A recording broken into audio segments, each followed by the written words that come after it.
3. Assalamualaikum warahmatullahi wabarakatuh. Halo semuanya, kami dari kelompok 12. Pada video kali ini, saya akan menyampaikan sebuah konflik etika dalam praktek keperawatan, yaitu pelanggaran privasi pada pasien. Sebelum masuk ke skenario, kami izinkan memperkenalkan anggota kami.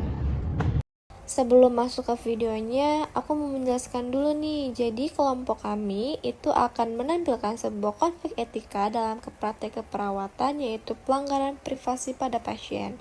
Jadi kasus ini tuh sering terjadi tanpa disadari oleh seorang perawat.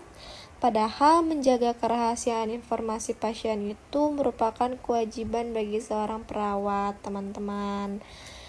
Oke, tanpa berlama-lama, mari kita saksikan videonya.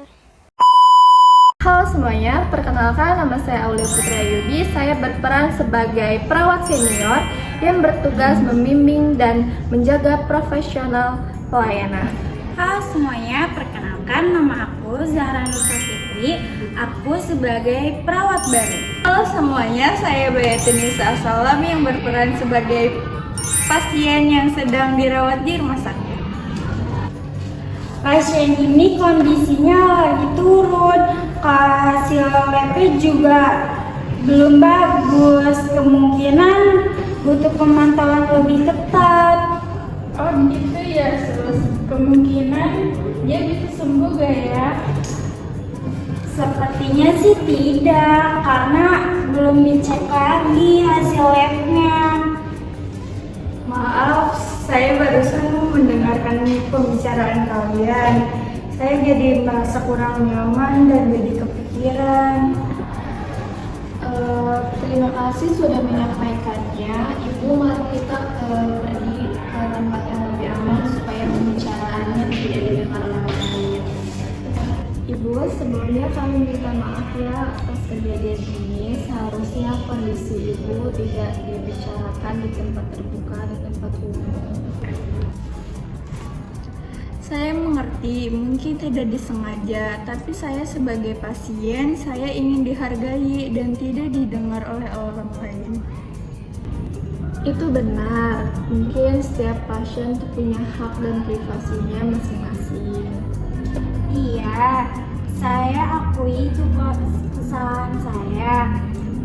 Saya kurang memperhatikan dan mengimbangkan situasinya. Jadi kita yang penting sekarang tuh tanggung jawab dan memperbaikinya ya. Iya kak, saya tidak akan mengulangi lagi kesalahan saya untuk memberitahu kepada yang lain tentang identitas pasien. Ya baik, saya memaafkan. Untuk kedepannya kami akan memastikan kondisi ibu agar tetap terjaga privasinya dan jelas ya ibu. Terima kasih, saya merasa lebih tenang dan dihargai. Saya meminta maaf atas ketidaknyamanannya yang terjadi. Saya akan lebih berhati-hati ke depannya untuk tidak memberitahu identitas ibu. Yes, jadi dari skenario ini kita bisa menerapkan prinsip etika yang diterapkannya itu adalah consequently, respect for patient, justice, and contributivity.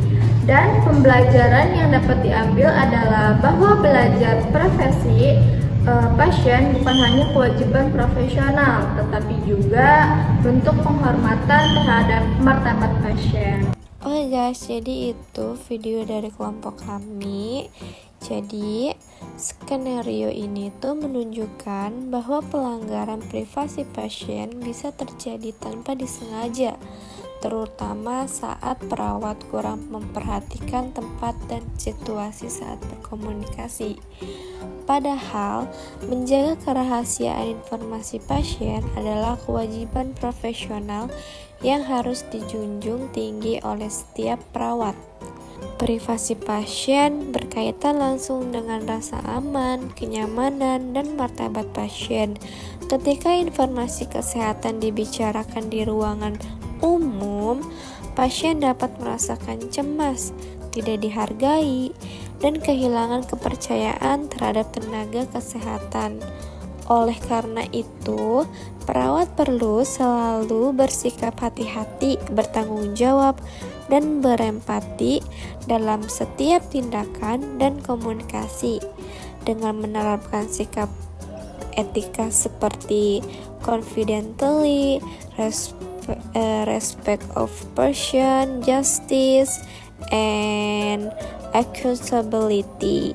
Nah, perawat juga dapat memberikan pelayanan yang aman, bermutu, dan berorientasi pada penghormatan terhadap hak seorang pasien. Sekian dari kelompok kami, kurang lebihnya mohon maaf. Wassalamualaikum warahmatullahi wabarakatuh.